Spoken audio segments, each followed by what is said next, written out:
Hoje levaremos nossas culturas da terra para o terreiro, espaço de cuidado, de cura, acolhimento e dos múltiplos saberes e fazeres religiosos. Na cena, Camilo Nogueira, sacerdote da religião de matriz africana, especificamente o candomblé. Meu nome é Camilo, sou Rumbono Camilo de Oiá, sacerdote de religião de matriz africana, que no caso o candomblé. E vim aqui para falar um pouquinho sobre a nossa relação com tudo isso, com a natureza, com o espaço em si. O candomblé em si, ele é uma religião que tem uma relação muito íntima com tudo isso, com a árvore, com o mato, com a água, com a chuva, com tudo, com essa nossa atmosfera, que na verdade hoje está tão urbanizada que a gente não dá muita atenção a isso. Mas é uma religião que vem da África, onde tudo se tirava da natureza e se retornava para a natureza. Na diáspora aqui no Brasil, a gente reconstruiu esse microcosmo, preservando esses valores. A terra é sagrada, sagrada no sentido mais amplo da palavra. A terra deve ser cuidada, cultivada, cultuada e, acima de tudo, respeitada. Temos divindades que são relacionadas à natureza, a fenômenos, ou ao cotidiano humano.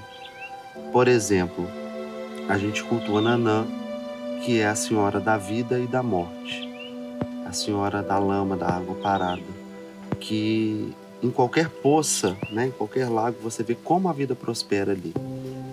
E aí, a gente voltando um pouco para a ciência, depois de todo esse desenvolvimento, de onde veio a vida. Então, o africano, sem ter essa tecnologia, que hoje a gente tem sem ter todo esse desenvolvimento tecnológico, que na verdade tem sim, um desenvolvimento tecnológico, mas é de uma percepção diferente. E aí você pensa em Nanã, que dá água parada, que dá lama, que dá água em conjunto com a terra, começa a nascer a vida. E quando a gente morre, qualquer animal, qualquer ser vivo que morre, ele volta para a terra para poder adubar, para poder gerar a vida novamente. Olha que ciclo lindo. Assim como a terra, a água também é um elemento essencial para o equilíbrio de todo o nosso ecossistema. No candomblé, ela também tem seus ciclos e sua importância. Pensa em Bessem, que é o ciclo da água. A chuva cai, a chuva ela alimenta, ela faz as plantas crescerem, ela também traz a vida e depois ela sobe de novo. E a gente vive sempre em ciclos, a gente nasce, cresce, morre. A gente pensa em Yansan, que é um orixá relacionado à chuva, ao vento, à tempestade. A gente precisa desse movimento na atmosfera, para poder fazer esse como é que se diz? Para refrescar, para controlar a temperatura, porque senão a gente não suportaria se o ar fosse parado, é verdade? A nossa religião, ela cultua tudo isso. Eu falei de alguns, mas tem inúmeros, e todos relacionados com a relação do homem com a natureza e a relação dos fenômenos da natureza em si. Como vimos o Osmar na semana passada, o saber também se multiplica no terreiro. Cada erva tem sua aplicabilidade, cada folha reserva um potencial de cuidado e de cura. As raízes entre banhos e chás aliviam as dores do corpo e da alma. No terreiro a gente produz muita erva, a gente produz muita planta, tanto para uso religioso quanto para uso medicinal e litúrgico, porque a gente tem uma cultura de cuidado, a gente tem uma cultura de gerar saúde. Então, a gente não tinha acesso à medicina formal que a gente tem hoje.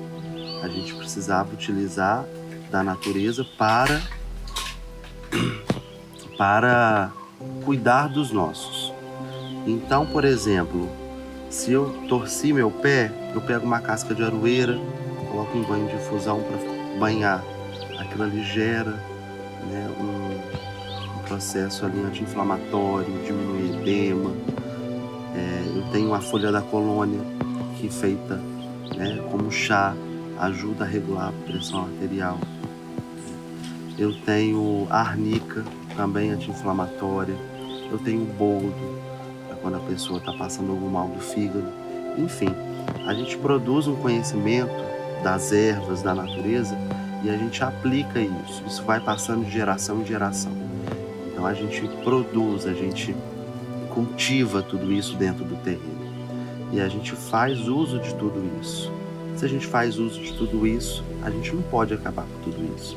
A gente precisa trabalhar muito sustentabilidade para que as nossas gerações futuras tenham acesso a tudo isso que nós temos.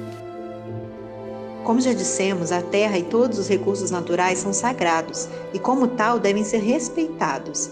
A preservação do meio ambiente, independente da divindade que cultua e se cultua, é um dever de todas e todos nós.